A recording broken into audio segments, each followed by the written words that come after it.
When I exchanged vows with the woman standing across from me, the guests sitting in the pews did not shed happy tears or offer warm congratulations. Instead, they exchanged suppressed giggles and shook their heads, openly whispering that I was ruining my life for someone who lacked wealth, high status, and conventional glamour. They viewed my choice with pure pity, convinced I had committed the ultimate mistake. Yet half a decade later, those same cynical individuals stood motionless in an elite gallery, staring at her in absolute awe while quietly wishing they could erase every cruel remark they had ever uttered. My name is Trevor Vance, a 32-year-old software creator living in Seattle who has always valued authentic integrity over flashy appearances. The loss of both my parents during my early 20s reshaped my perspective on life, teaching me that material possessions fade quickly while genuine heart leaves an eternal footprint. I met Jenna during a random visit to the local public library where she worked as a staff member. She carried a visible facial mark from a childhood bicycle fall,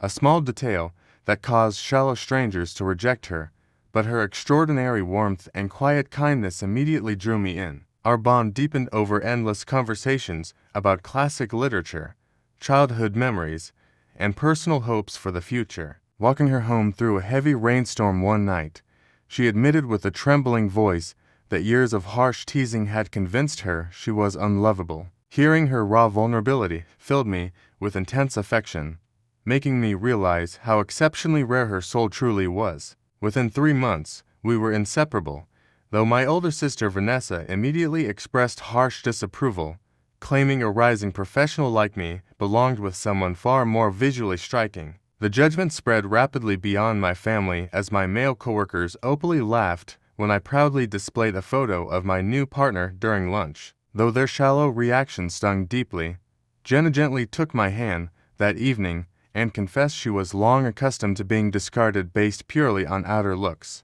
Determined to protect our affection from toxic opinions, I asked her to marry me on a secluded coastline at twilight, presenting a modest ring that she accepted through tears of pure and unfiltered joy. Our formal dinner, organized by my sister at an opulent restaurant, devolved into a devastating display of cold disrespect from my relatives. My uncle completely ignored Jenna, while my cousin bluntly interrogated her about the mark on her cheek, causing her to stare down at her plate in humiliated silence. Later that night, my sister pulled me into the hallway to insist I still had time to walk away from the engagement, prompting me to fiercely defend Jenna, while realizing my family valued superficial social prestige far more than basic human dignity. The prejudice reached a heartbreaking turning point just weeks before our ceremony, when Jenna unexpectedly handed in her resignation at the library. She quietly revealed that her new supervisor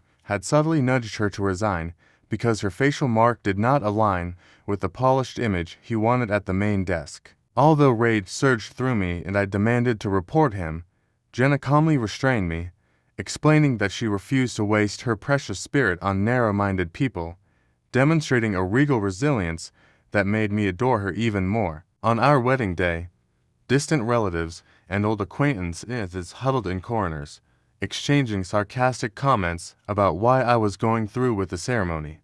During the reception, a former colleague blatantly remarked that I could have married someone far more desirable, but I silenced him by demanding to know what he actually understood about Jenna as a human being. He stood speechless, entirely unaware that she quietly spent her weekends helping underprivileged children learn to read, comforting lonely nursing home residents, and donating her meager savings to buy supplies for struggling families. Just 3 months into our marriage, a frantic morning call from a regional medical center disrupted our peaceful routine with news that Jenna's beloved grandmother had fallen gravely ill. Her grandmother had raised her after her childhood injury and was the sole relative who always saw Jenna as radiant, without ever acknowledging her physical mark. When her grandmother passed away peacefully a week later, Jenna sank into deep grief, completely abandoning her lifelong passion for painting and spending silent hours staring out at the ocean. While searching through our storage closet one evening, I uncovered a forgotten portfolio filled with Jenna's remarkably soulful portrait paintings. Recognizing that her brilliant artistic gift was buried under decades of self-doubt inflicted by insensitive people.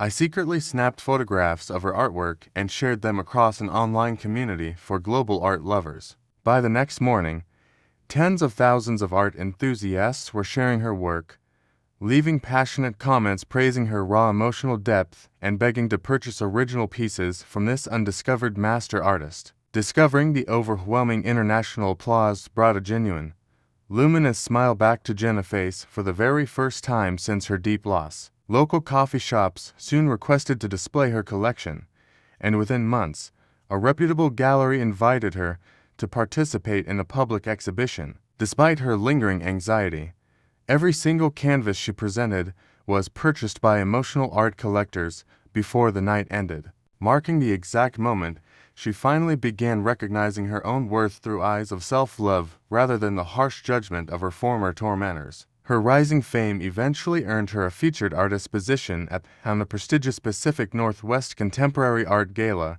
the most glamorous cultural event in the entire city. Jenna arrived at the grand ballroom wearing an elegant emerald dress, confidently leaving her facial mark completely uncovered by heavy makeup for the very first time in her adult life. Famous gallery curators instantly surrounded her, competing to represent her globally, while my sister Vanessa stood frozen in the crowd, weeping with deep remorse as she finally recognized Jenna's magnificent soul. Standing side by side 5 years after our quiet wedding, the very people who once ridiculed our union watched Jenna transform into a world-renowned painter and compassionate philanthropist. She established a national nonprofit organization funded by her art sales to support children with physical differences, ensuring no young person ever feels defective or invisible again. Choosing to love Jenna for her inner essence remains the single greatest choice of my life, proving that the individuals whom society carelessly dismisses often hold the light capable of illuminating the entire world.